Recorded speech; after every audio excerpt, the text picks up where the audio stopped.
বাংলাদেশ পাকিস্তান সম্পর্কের নতুন দিগন্ত। এবার আকাশপথে সহজ হবে পাকিস্তান ভ্রমণ। বেসামরিক বিমান, পর্যটন ও ভূমি উপদেষ্টা এএফ হাসান আরিফের সঙ্গে সাক্ষাৎ করেছেন বাংলাদেশে নিযুক্ত পাকিস্তানের রাষ্ট্রদূত সৈয়দ আহমেদ মারুফ। বুধবার বিকেলে সচিবালয়ে এ সাক্ষাৎ অনুষ্ঠিত হয়। সাক্ষাৎকালে উপদেষ্টা উভয় দেশের মানুষের মধ্যে উষ্ণ সম্পর্ক এবং আন্তরিক সহযোগিতার কথা উল্লেখ করেন। তিনি আশা প্রকাশ করেন আগামী দিনে এই সম্পর্ক আরও গভীর ও অর্থবহ হবে।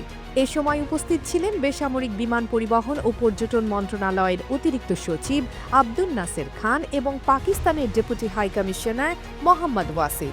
বাংলাদেশের নাগরিকদের জন্য পাকিস্তান বিনামূল্যে ই-ভিসা আবেদনের সুযোগ দিয়েছে। অনলাইনে আবেদন করলে কয়েক ঘন্টার মধ্যে ই-ভিসা পাওয়া যাচ্ছে। যদিও অনেকেই পাকিস্তানে ভ্রমণের আগ্রহ প্রকাশ করেছেন, তবে বাংলাদেশ থেকে সরাসরি ফ্লাইটের অভাব রয়েছে। মধ্যপ্রাচ্যের এয়ারলাইন্সগুলোর মাধ্যমে অন্য দেশে ট্রানজিট নিয়ে যেতে হচ্ছে পাকিস্তানে। Pakistan international airlines PIA Bangladeshi যাত্রীদের বিভিন্ন গন্তব্যে নেয়ার জন্য দীর্ঘদিন ধরে আগ্রহ প্রকাশ করেছে। বর্তমানে বাংলাদেশিদের আগ্রহ দেখে তারা ফ্লাইট পরিচালনার পরিকল্পনা করছে। সবকিছু ঠিক থাকলে 2025 সালের মধ্যে ফ্লাইট চালু হতে পারে।